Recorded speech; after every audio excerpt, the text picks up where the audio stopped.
আসসালামু আলাইকুম বন্ধুরা, কেমন আছেন? আশা করি ভালো আছেন। বন্ধুরা, দুঃখজনক একটি ঘটনা, আপনারা ভিডিওটা এত বেশি শেয়ার করে দিবেন, আমি আপনাদেরকে বিস্তারিত বলতেছি। কারণ ভিডিওটা শেয়ার করলে আপনার অনেকেই শিকার কিছু আছে এই ভিডিওতে। যারা আপনার মোটরসাইকেল একটা কেনার পরে আপনারা হেলিকপ্টারের মতন চালান, বিমানের মতন চালান, একটা মোটরসাইকেল পাইলে, যে আপনার বাবা বিদেশ থাকে, আপনি একটা মোটরসাইকেল কিনছেন, কিন্তু আপনি কীভাবে চালান, আপনি মনে হয় বিমান চালাইতেছেন, কোনো কিছু দেখেন না। আর ঘটনাটা হলো বন্ধু, এটা হলো শরীয়তপুর, আপনার বালাগদের এদিকে আর কি ঘটনাটা।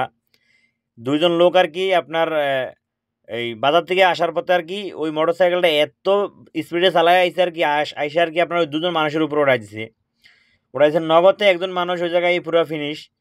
আরেকজন আর কি যে চাঁদপুর সদর হাসপাতালে নিয়ে আসছে আর কি, আপনার একজন অলরেডি ফিনিশ হয়ে গেছে গা, মুরব্বী আর কি।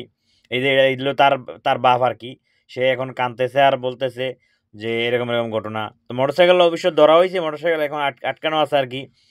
তো আপনারা বন্ধুরা ভিডিওটা এই জন্য শেয়ার করে দিবেন, আমি বলতেছি যে যখন একটা মোটরসাইকেল একজনে কেনার পরে সে তার বাপে থাকে বিদেশে, না হলে বাপে বড় টাকা পয়সা আছে দেশে, এরকম টাকা পয়সা, এই জন্য আপনারা এভাবে চালান মোটরসাইকেল। আপনারা কি কোনো চান না? চান না? এই তার ভাই, এই লোকটার ভাই আর কি এই মারা গেছে আর কি।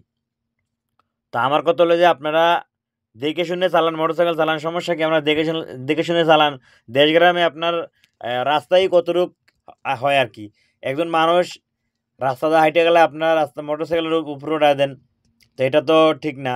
আপনারা মোটরসাইকেল দেখে চালান, এ দেখে চালালে তো আর এই কাজটা হয় না। এখন আপনার কি অবস্থা? একজন লোক আপনার নিহত হয়ে গেছে, এখন আপনার অবস্থাটা হবে কি? যে মোটরসাইকেল চালায় তার অবস্থাটা আর এই লোকের অবস্থাটা হবে কি? আপনি হিসাবটা করেন।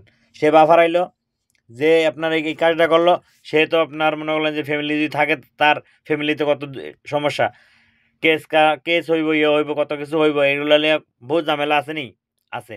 আপনারা রক্ত গরম না করে আপনারা মনে করলেন যে একটা মোটরসাইকেল আছে, আপনি চালান, সমস্যা নেই। আপনার বাপে বিদেশ থাকে, আপনার কোটি কোটি টাকা আছে, এই দেখেন একজন অলরেডি আর কি মানে অবস্থা পুরোই খারাপ আর কি, আরেকজন তো অলরেডি ডেট ফেল হই, কিন্তু এই লোকটা আর কি মোটামুটি অবস্থা পুরোই গুরুতর খারাপ আর কি। তো আপনারা বন্ধুরা ভিডিওটা এই জন্য শেয়ার করে দিবেন, যাতে এরকম কেউ কোনো সময় না করতে পারে। এই জন্য শেয়ার করে সচেতন থাকবেন সবাই। আর অবশ্য প্রতিবাদ করুন, যাতে ভালো শাস্তি হয় এই লোকের, যে এই কামটা করছে, তার যত শাস্তি হয় আর কি। তাই বন্ধুরা ভিডিওটা এই জন্যে বলছি এত শেয়ার করে দিবেন। তো ভালো থাকবেন, আবার এরকম ভিডিও নিয়ে আমি ইনশাল্লাহ আসবো। তবে এটা হলো দুঃখজনক একটি ঘটনা, মনে করেন যে কী বলবো, মানে মুখে আর কোনো ভাষা আসে না। তো ভালো থাকবেন। ওকে, আল্লাহ হাফেজ।